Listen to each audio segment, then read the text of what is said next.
আমাদের ভক্তবৃন্দের পক্ষ থেকে 5 দফা দাবি উপস্থাপন করা হবে। এখন আমি দাবিগুলো যথাক্রমে আপনাদের সামনে বলবো। চিত্রনায়ক সালমান শাহ হত্যা মামলা সুষ্ঠু এবং নিরপেক্ষ তদন্ত ও আসামিদের দ্রুত গ্রেফতারের দাবিতে ভক্তবৃন্দদের 5 দফা দাবি।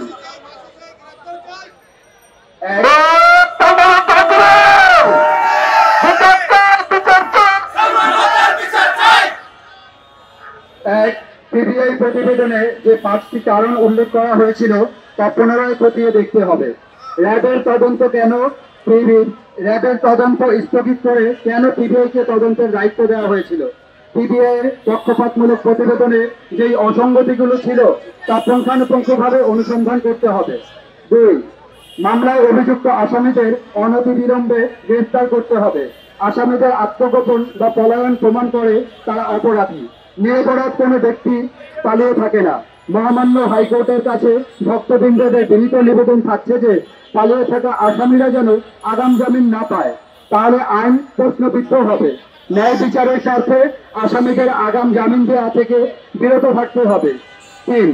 আসামিদের অদৃশ্য পেশিশক্তির প্রভাবে 29টি বছর ধরে মামলাটি মিথ্যার মোড়কে আটকে ছিল, যা একটি দীর্ঘ সময়।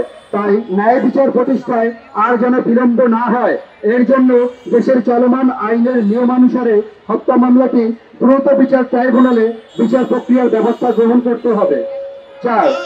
বাংলাদেশ সরকারের কাছে সালমান শাহ ভক্তবৃন্দের আবেদন, বিদেশে পালিয়ে থাকা আসামিদের ইন্টারপোলের সহায়তায় খুঁজে বের করে গ্রেফতার করে দেশে এনে হত্যা মামলাটির বিচার কার্য অতি দ্রুত সম্পন্ন করে সব শ্রেণী পেশার মানুষের প্রাণের দাবিকে প্রতিষ্ঠিত করতে হবে।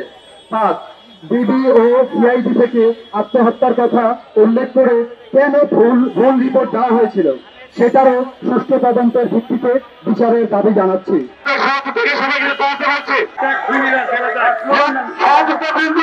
আসলে বক্তব্য করার কিছু নাই। সালমান শাহের সাথে যা ঘটেছে আপনারা জানেন মিডিয়ার মাধ্যমে, এবং দীর্ঘ 29 বছর পর আদালত, মহামান্য আদালত হত্যা মামলা হিসেবে আমলে নিয়েছেন এবং পুনরায় তদন্ত হচ্ছে।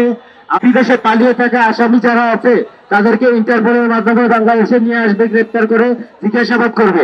এবং বাংলাদেশে এখনো যারা আসামি তালিকা আছেন, যারা পালিয়ে আছেন বিভিন্ন জায়গায়, তাদের বাসা বাড়িতে তারা কিন্তু নেই। নীলা চৌধুরী আন্টি যে তাদের নামে মামলা করছে, তারা কেন আদালতে আসে, তারা কেন থানায় এসে এটা প্রমাণ করবে? তারা যদি সত্য হতো, তাদের যদি এরকম সঠিক প্রমাণ থাকতো, তারা থানায় আসো, তারা আদালতে এসো, আদালত সেটা প্রমাণ করো যে সালমান শাহকে হত্যা করেনি, সালমান শাহ মা সামিরাকে যে অপবাদ দিয়েছে এটা মিথ্যা।